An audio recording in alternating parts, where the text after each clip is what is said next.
Salut à tous, bienvenue dans Prolongation. Prolongation, c'est l'émission qui prolonge le débat autour de l'actualité des matchs de l'OGC Nice qu'on analyse, qu'on commente, bien sûr en long, en large et surtout en travers, comme chaque lundi avec nos invités en plateau. Il a porté le maillot de l'OGC Nice, il nous a fait rêver, oui, il a fait l'avion plus d'une fois du côté du rail. Poussin Mélin est avec nous. Comment ça va, Poussin? Très bien, et toi Sébastien? Ça va super. Merci Content d'être d'être, là. moi aussi, très content d'être parmi vous. Bon, on a des choses à dire encore aujourd'hui. On va revenir bien sûr sur le match de ce week-end. On va parler de beaucoup de choses avec Noé aussi. Noé Foot, vous le connaissez si vous êtes du côté de l'Alliance Riviera et sur les réseaux sociaux. Comment ça va, Noé? Salut, ça va? Bah écoute, super. Hein. Noé qui pose des questions d'habitude à la sortie du stade aujourd'hui. On va lui en poser quelques-unes. On échange les rôles, c'est ça. Voilà, on échange les rôles aussi. On a beaucoup de choses à dire, je vous le disais. Le sommaire de cette émission, vous allez le voir avec, l'OGC Nice qui a été sérieux à Marseille et qui a longtemps cru pouvoir ramener un point du stade Vélodrome. Mais c'est tout, jamais capable de mettre en danger son adversaire. Le gym ne pouvait pas espérer mieux. Retour sur cette défaite dans un instant. Et puis on se posera la question, à quoi va servir cette fin de saison? Préparer la prochaine sûrement, faute d'ambition et de réelle capacité à aller chercher l'Europe. Patrick Vieira va devoir travailler pour préparer l'avenir. On en parle dans la deuxième partie de cette émission. Et puis, retour au terrain dès vendredi pour les Aiglons qui accueilleront Toulouse à l'Alliance Riviera. Un match à leur portée pour continuer à faire le job. Les enjeux de cette rencontre en fin d'émission. Le programme est chargé, on ne perd pas de temps et on revient bien sûr sur ce match à Marseille, le derby de la Méditerranée qui a mal tourné pour le gym. Défaite 1-0. Messieurs, à froid finalement, quelle analyse on fait de cette défaite du côté du stade Vélodrome, Poussin? On s'y attendait malheureusement. Oui, c'est vrai qu'on s'y attendait à un match difficile. Après, on peut avoir quand même un petit peu de regret parce que je pense que la première mi-temps, on a été assez sérieux.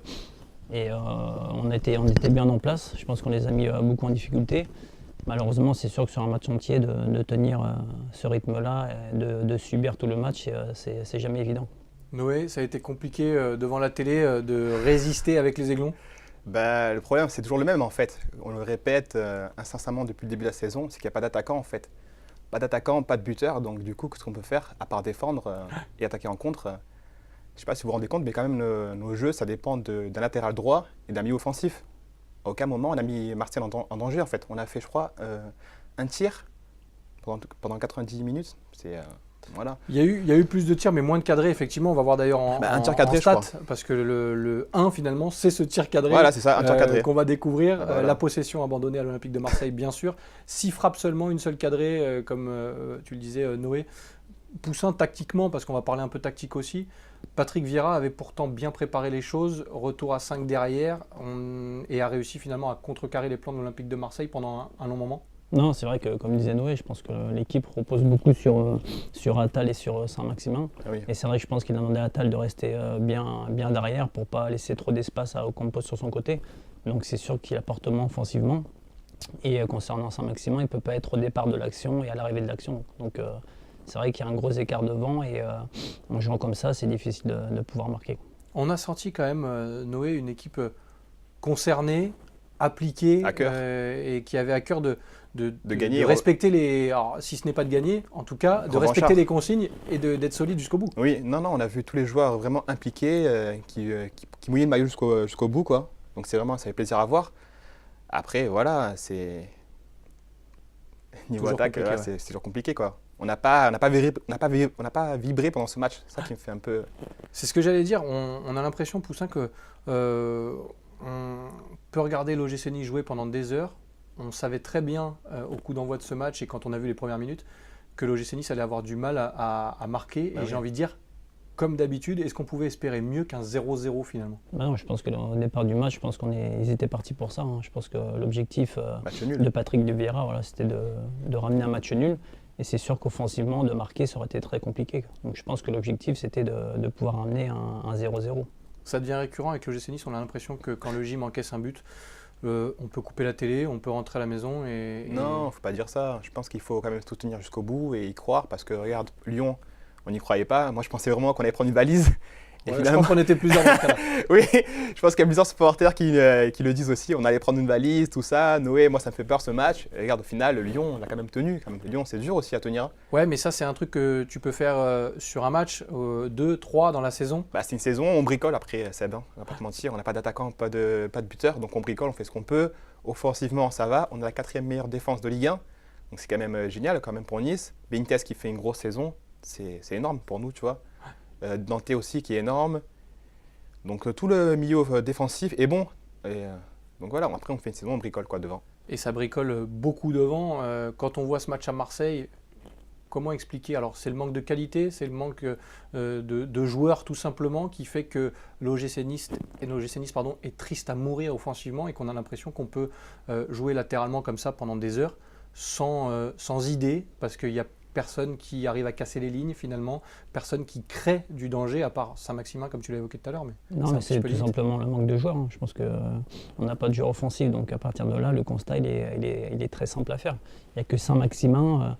Après oui, il y a Canago, mais c'est un jeune, c'est vrai qu'il a quand même des qualités, mais c'est vrai que sur le plan offensif, on est vraiment très limité, quoi. Saint-Maximin, Noé, ton avis sur ce joueur? On en parle beaucoup. Heureusement qu'aujourd'hui, il est là dans cet effectif pour allumer de temps en temps une étincelle. C'est parfois brouillon, c'est parfois trop, mais comment se passer de Saint-Maximin aujourd'hui? Concrètement, on ne peut pas, parce que sans lui, ça ne serait pas la même. Hein. Car c'est quand même l'un des deuxièmes meilleurs dribbleurs d'Europe, derrière Messi, qui a réussi le plus de dribbles. Donc c'est quand même incroyable. Ouais, c'est une stat qui le caractérise. Mais... Après, c'est pas un attaquant, c'est Maximin, c'est plus un milieu offensif. On ne va pas lui demander de marquer des buts aussi. S'il avait un partenaire qui marquait des buts comme un certain Mario Balotelli à l'époque, voilà, ça n'aurait pas été la même. On doit en attendre plus d'Alan Saint-Maximin. Il est très jeune, hein, Alan Handel. Ouais, non, il est jeune, c'est sûr je trouve qu'il a vraiment de grosses qualités. Maintenant, voilà, il peut pas être, comme je disais tout à l'heure, il peut pas être au départ de l'action, il peut pas faire de différence au milieu de terrain, il peut pas être devant le but, donc c'est sûr qu'à lui tout seul, c'est compliqué de tout faire. Alors on parlait tout à l'heure des choix de Patrick Vieira, tactique, qui a réussi à contrecarrer les plans de l'Olympique de Marseille. On va dire un mot sur Marseille, forcément. Finalement, c'était un petit Olympique de Marseille qui s'est imposé hier. J'ai en mémoire, et vous me dites si je me trompe, mais un arrêt de Benitez sur une frappe de Thauvin en première mi-temps, et puis c'est tout. Oui, mais encore une fois, je pense qu'on a eu un petit Marseille parce qu'on a eu une bonne équipe de l'OGC Nice qui était bien en place derrière. Alors oui, certes, offensivement, on n'était pas très présent, mais je pense que voilà, on avait fait ce qu'il fallait défensivement. C'était le plan d'attaque entre guillemets de la part de Patrick Vieira et ses joueurs, et ça a failli réussir. Malheureusement, on a pris ce but qui nous coûte un peu le match nul. On sent une certaine fragilité encore dans cet effectif. Oui et non, parce qu'après la compo aussi, pour revenir à ce que disait monsieur, la compo elle est belle quand même, 5-3-2, c'est une belle compo. Oui, avec Makengo qui dépanne devant quand même. Voilà, c'est ça. On bloque tout, on récupère tout, on se bat, on récupère les ballons. Après, il a fallu d'un tir, et un tir cadré de Marseille aussi pareil, hein, pour un tir cadré, un but en fait. On reviendra sur ce but dans un instant en parlant de Mario Balotelli. Walter Benitez, pas exempt de tout reproche, peut-être, le marquage. Qu'est-ce qu'on dit sur un but comme celui-là? Après, Mario a été très malin sur le coup de tête, parce qu'en fait, il a tiré de l'autre côté. Je ne sais pas si tu te souviens du but. Oui, bien sûr. Il a tiré de l'autre côté, alors qu'il aurait pu tirer dans le même axe, mais il a été très malin sur ce coup-là. Ce Mario, il a tiré le coup de tête de l'autre côté, donc ça a pris Benitez à contre-pied en fait. Benitez ne s'attendait pas à ça. Et pourtant, c'est ce qu'on dit, et je parle au grand attaquant que vous étiez, mon cher. Très grand joueur de tête. Très grand joueur de tête, c'était pas la spécialité. Mais quand un ballon arrive comme ça, on a tendance à dire qu'il faut le mettre de là où il arrive. Ouais. Et oui, voilà. Ça aurait pu se prévoir, mais on sent que Benitez pas un petit peu surpris, effectivement, comme le disait Noé sur ce but. Ouais, mais je pense que même Balotelli, je pense que sur le coup, si on revoit bien la tête, il la prend un peu de côté, il regarde pas trop la balle. Donc c'est comme si c'était une de tête aveugle, quoi. Il la prend de l'autre côté, et je pense que Benitez aussi, il est un peu surpris par rapport à ça. Donc, voilà. On reviendra dans un instant sur ce but et sur Mario Balotelli qui fera l'objet de notre mi-temps dans quelques minutes, bien sûr. Mais juste avant, je voulais aussi qu'on lise une déclaration de Patrick Vieira après la rencontre, à lire dans les colonnes de Nice Matin. Aujourd'hui, on a eu de bonnes périodes, d'autres moins bonnes. Il part de cette saison, bien sûr. L'avenir nous le dira, mais on est peut-être à notre place. Qu'est-ce que vous lisez dans cette déclaration, messieurs? L'OGC Nice à sa place? Je pense que voilà, vu l'effectif qu'on a en deuxième partie de saison, je pense que l'OGC Nice, est à sa place. Je pense qu'il fait quand même du bon boulot avec l'effectif qu'il a. Donc je pense qu'il fait preuve de lucidité dans cette phrase. Noé parlait de bricolage, on en est là.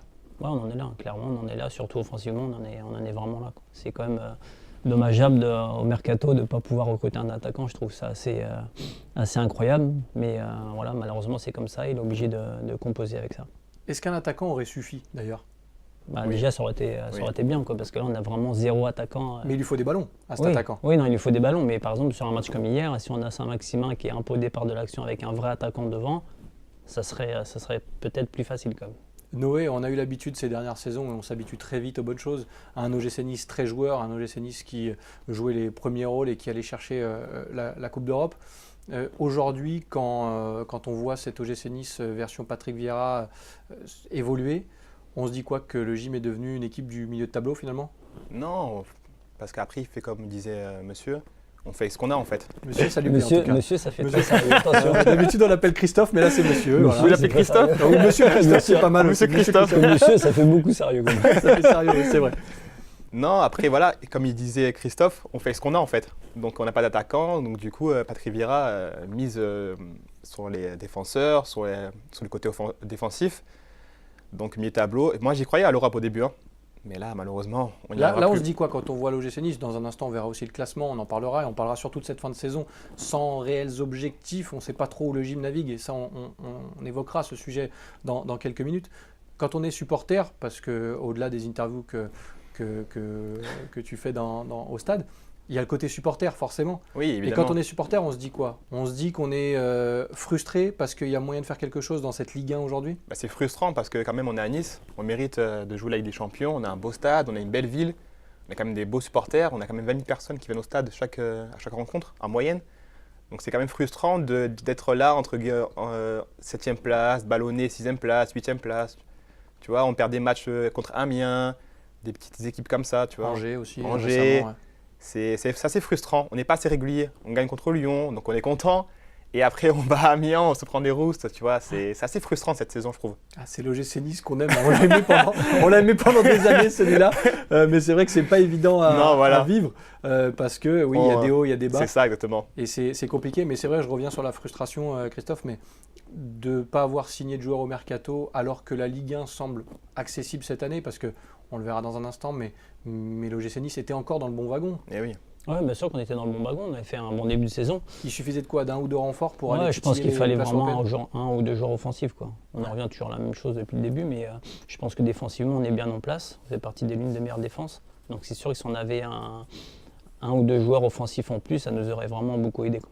Et parmi les joueurs offensifs qui ont quitté l'OGC Nice, il y a Mario Balotelli et il va faire l'objet de cette mi-temps parce que oui, on arrive déjà à la moitié de cette émission et généralement, vous le savez, pendant cette mi-temps, on se dirige un petit peu sur les réseaux sociaux. Noé en est friand et on va voir un petit peu ce qui se passe hors terrain. Là, on va parler réseaux sociaux forcément, mais on va rester un petit peu lié à ce match à Marseille et ce but de Mario Balotelli qui a beaucoup fait réagir. Vous allez voir passer quelques tweets de supporters, mais pas que d'ailleurs, qui s'offusquaient un petit peu de la mentalité de Mario Balotelli qui a célébré son but, qui a manqué, selon eux, de respect à l'OGC Nice. Votre avis sur la question? J'ai envie de vous entendre, messieurs. D'abord, peut-être Christophe, qui a été habitué à changer de club parfois, à jouer parfois contre un ancien club.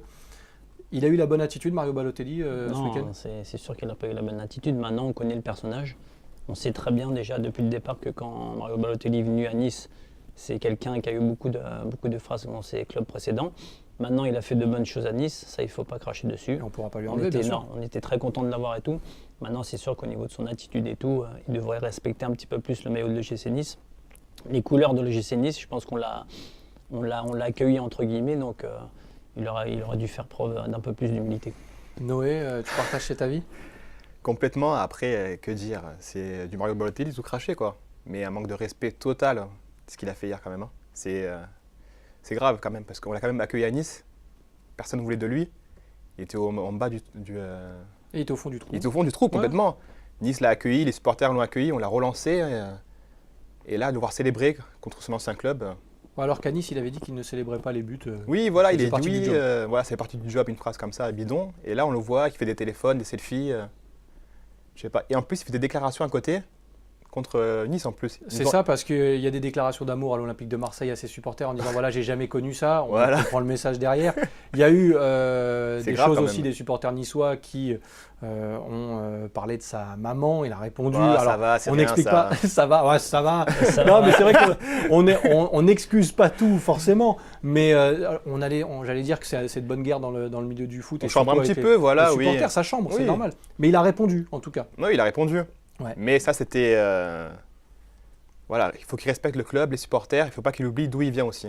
C'est Parce vrai. que voilà, Nice, on n'est pas non plus, certes, un grand club de Ligue des Champions, tout ça et tout. Mais il faut qu'il nous respecte, qu'il respecte la ville, les Niçoises qui l'ont accueilli. Et voilà, après, longue vie à Mario, qui fasse sa carrière. Et que nous, on reste à Nice, quoi. Et De toute qu'on façon, n'entende plus. C'est un petit de peu toute le façon, message. après, mais il n'y a que les supporters qui restent à Nice. Hein. Ah Voilà. bah, eux, Tout de le toute monde, façon, seront toujours là. voilà, Et c'est c'est pour ça ça qu'il faut, aussi qu'il fallait rappeler ce message. Mario Balotelli, donc, qui n'oublie pas. En tout cas, on est là pour rappeler aussi ce genre de message, que quand il est arrivé à l'OGC Nice, c'était un pestiféré dont personne ne voulait. mais c'est clair. Et on l'a sorti du trou, donc le message est passé. Lui qui parle beaucoup de sa maman en ce moment, on peut être apparemment un grand joueur et manquer d'éducation. C'est fait, on ferme la parenthèse. On souhaite longue route aux grands joueurs, mais aux petits hommes. Et nous, on va s'attaquer à l'OGC Nice qui évolue, qui continue d'avancer malgré tout, malgré cette saison compliquée, malgré des objectifs qu'on a du mal à cerner. On va regarder le classement d'ailleurs, puisqu'on en parle depuis le début de cette émission. Voilà, l'OGC Nice qui est dans ce qu'on appelle un petit peu le ventre mou du championnat. 9e, pas en danger derrière, compliqué à aller chercher devant. On le répète semaine après semaine. Ouais. Comment gérer cette fin de saison, messieurs? Christophe, dans quel état d'esprit on peut aborder ces derniers matchs avec ce qu'on vient de dire et ce qu'on vient de voir? L'OGC Nice entre deux eaux, quoi. Bah, déjà, je pense que le GC Nice va finir au milieu de tableau, je pense. On ne peut pas prétendre à plus aujourd'hui avec l'effectif qu'on a. Maintenant, voilà, il faut essayer de bien finir la saison, essayer de faire plaisir aux supporters, c'est important. Et ensuite, essayer aussi de préparer la saison prochaine. Noé, tu partages cet avis. L'OGC Nice n'aura plus rien à jouer d'ici la fin du championnat? Non, je pense qu'on peut encore gratter 2-3 places. Ça, c'est le côté supporter qui revient. C'est normal. 7e, 6e, ça serait bien pour nous. Après, l'Europe, non, c'est compliqué maintenant. Ouais. Ça tire trop devant. Ça pousse trop. On n'a pas assez de ressources derrière pour aller chercher l'Europe. Et puis même, je pense que ça ne sert à rien d'aller jouer l'Europe avec l'effectif qu'on a. Même si l'Europe fait gagner de l'argent, tout ça fait entrer des sous dans les caisses. Oui, après on y reviendra, mais il y aura un mercato qui va arriver aussi. Voilà. Et là encore, il y a un point d'interrogation. Mais... Après, voilà, on reste au milieu du tableau, c'est bien, on finit la saison tranquillement. Pas trop de défaites, pas trop de valises aussi, ça serait bien. Pour que je puisse faire mes interviews tranquillement à l'Alliance. Est-ce que cette saison, elle peut servir à Patrick Vieira pour préparer justement Pour l'avenir. la suite? Oui. Ouais. Après, on a également changé de président aussi, il ne faut pas oublier, en Ouais. milieu de saison. Monsieur Rivière, malheureusement, qui est parti en milieu de saison. Donc on a eu des nouveaux dirigeants, tout ça. Donc il faut le temps que ça se mette en place, tout se reconstruise aussi, ça prend un peu de temps.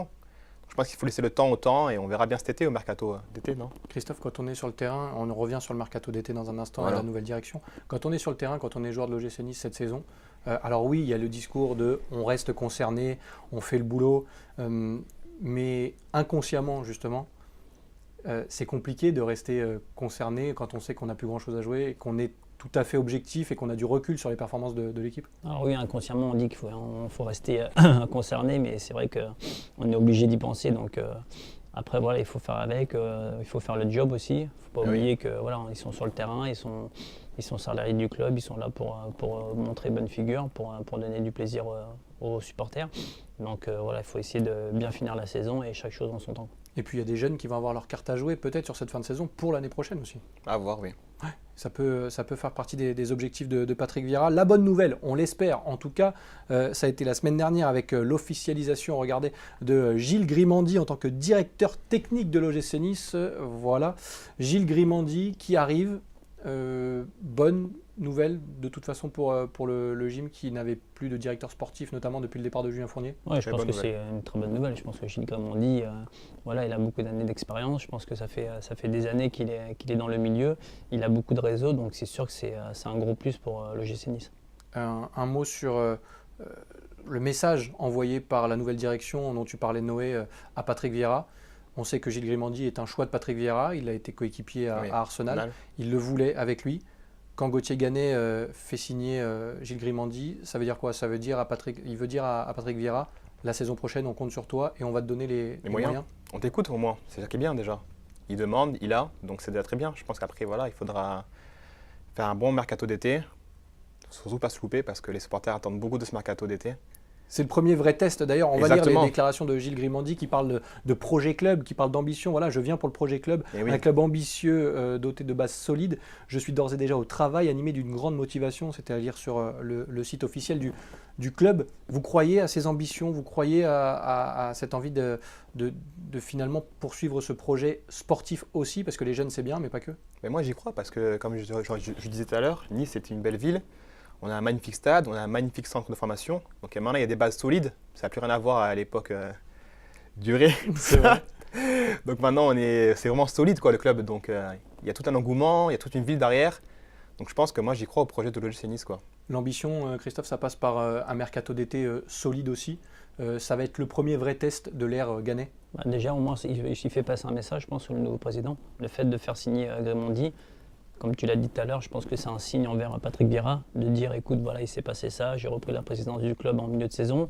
C'est un peu compliqué, mais là, voilà, on va repartir sur de nouvelles bases. Et voilà, l'arrivée de Grémondi, je pense que c'est un bon signal. À quel mercato d'été va falloir s'attendre du côté de l'OGC Nice? Bah, et je pense qu'il va y avoir un peu de changement, ça c'est sûr et certain. Il va falloir recruter 4-5 joueurs. Surtout offensivement, bien sûr. Il peut peut-être y avoir des départs aussi. Et je pense qu'il va y avoir des départs aussi, mais voilà, je pense qu'on peut s'attendre à de bonnes choses et une bonne perspective pour l'année prochaine. Oui, ce mercato, on l'attend presque avec impatience. On a Bah. vite envie que la saison se termine, en fait, c'est ça? Exactement, ouais, exactement. Les supporters attendent. Hein. Les supporters attendent, voilà. Bon, j'imagine qu'ils parlent de ça à chaque après-match. Bah, Pas loin. Non, pas loin, mais ils disent la même chose que moi, quoi. Pas d'attaquant, pas de buteur. Noé, qu'est-ce qu'on peut faire? Malheureusement, on redit les mêmes choses. Noé, Machin. qu'est-ce qu'on peut faire? Aide-nous. Noé, tu joues pas attaquant, non? C'est Trouve bon, une solution. Trouve-nous une solution, exactement. Mais je leur dis, mais moi, je suis pas président, les gars. Donc, voilà, Oui. c'est compliqué. Donc, on peut dire les choses, mais après, si ça n'entend pas dans les bonnes oreilles. Mais après, je pense que tout le monde est au courant de la situation. Bien Même sûr. les dirigeants sont au courant de la situation. Ils sont pas non plus aveugles et ils voient bien les choses aussi, je pense. Hein. Bon, on espère en tout cas que les choses avanceront. Cette fin de saison, elle va sûrement servir à travailler encore donc pour Patrick Vieira. Les Aiglons vont devoir faire le job et ils vont devoir faire le job également face à Toulouse. Vendredi, 19h à l'Alliance Riviera. C'est quoi ces horaires? C'est quoi ces horaires? On peut en parler. C'est vrai que pour l'affluence au stade, c'est moyen. Ah oui, c'est moyen. C'est moyen. En semaine à 19h. Mais je crois parce qu'il y a un truc ce week-end, non? C'est ça? Sûrement, j'ai pas. On n'est pas au courant. je sais Non, pas. mais je pense qu'il doit y avoir un truc ce week-end. Parce qu'un vendredi à 19h, Ouais. non mais c'est compliqué là. Ouais, ça va être dur de faire des interviews après le match. Ouais, c'est ça. Surtout vu l'ambiance actuelle, c'est vrai que c'est pas évident de se diriger vers le stade parce que le spectacle est peut-être un peu moins là, mais pourtant il faut continuer à soutenir l'OGC Nice.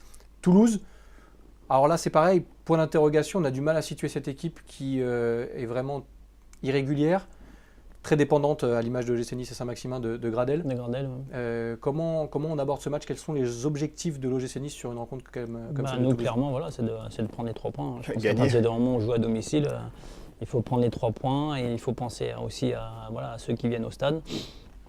Donc essayer de donner du plaisir et essayer de ramener les 3 points. Après Toulouse, oui, ils jouent leur survie entre guillemets, donc c'est toujours un match compliqué contre ces équipes-là. Mais je pense que nous, l'objectif, il est très clair, c'est de prendre les 3 points. Noé, alors qu'on va regarder en chiffres un petit peu quelques infos sur Toulouse, 4 défaites sur les 4 derniers déplacements, toutes compétitions confondues, 42 buts encaissés quand même, qui en fait la 4e moins bonne défense de Ligue 1, et donc Gradel, la dépendance à Maxence Gradel, 10 buts marqués, c'est bien sûr le meilleur buteur du club toulousain. Faut se méfier de Toulouse quand même, Noé? Bah oui, toutes les équipes, il faut se méfier parce que tu sais, en Ligue 1, tout peut se passer quoi. Donc après, tu sais que Nice et Paris sont les seules équipes invaincues cette saison, en 2019, à domicile. Donc faut garder ce petit truc quand même. Ouais. Donc faut gagner quoi. 3 points et voilà, basta, hein. Y a rien à dire.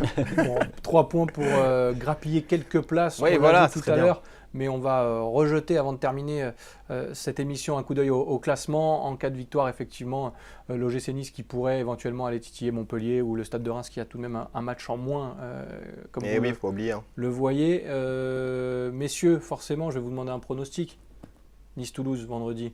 Allez, 2-0 pour Nice. Oh, c'est un Ah ouais, gros spectacle à l'Allianz Riviera. Gros spectacle. 2-0 cette année. Donc même si c'est à 19h, il va y avoir du spectacle. Donc, Oh là là, il s'est mouillé. Il s'est mouillé. Je sais qu'en Paris sportif, il est bon. Il est très très bon. Noé, un pronostic. 2-1. Attention, on garde les images. Hein. Ouais, garde. Hein. 2-1. 2-1, but de Youssef Attal et Saint-Maximin. Et il a même les buteurs. Il a même tu les les as les buteurs. buteurs, toi? Non, Non. je reste sur le score. À l'ancienne. À l'ancienne. Sobre et efficace. Christophe, merci d'être passé nous voir. Merci, c'était avec plaisir. Un plaisir de te retrouver. Tu reviens quand tu veux, Ça bien marche, sûr. avec plaisir. Noé, on se retrouve où alors? Bah, à l'Alliance Riviera. Ouais, et sur les Vendredi. réseaux aussi. Et sur les réseaux sociaux, sur Instagram, sur Facebook, sur Snapchat, monsieur, si vous voulez venir. Monsieur Christophe. Monsieur Christophe. Noé Foot, c'est ça? Exactement, Voilà. Noé Foot, maintenant tout le monde connaît. Bah oui, bien Ça sûr. marche. Voilà, donc Bien sûr que tout le interview, fin de match, avant match, après match, Il comme fait d'habitude. tout. Et il peut même jouer attaquant. Si on a besoin. Si on a besoin. Merci Noé, merci Merci à Christophe, toi. merci à Merci. vous de votre fidélité. Si vous voulez participer à cette émission et être dans le fauteuil dès lundi prochain, rendez-vous sur le compte Twitter de l'émission et n'hésitez pas, vous serez peut-être là dès la semaine prochaine pour continuer à parler, débattre autour de l'OGC Nice. On s'enflamme parfois, souvent, et ce sera le cas encore lundi prochain, j'en suis sûr. Merci de votre fidélité et à très bientôt pour un nouveau numéro de Prolongation. Bye bye.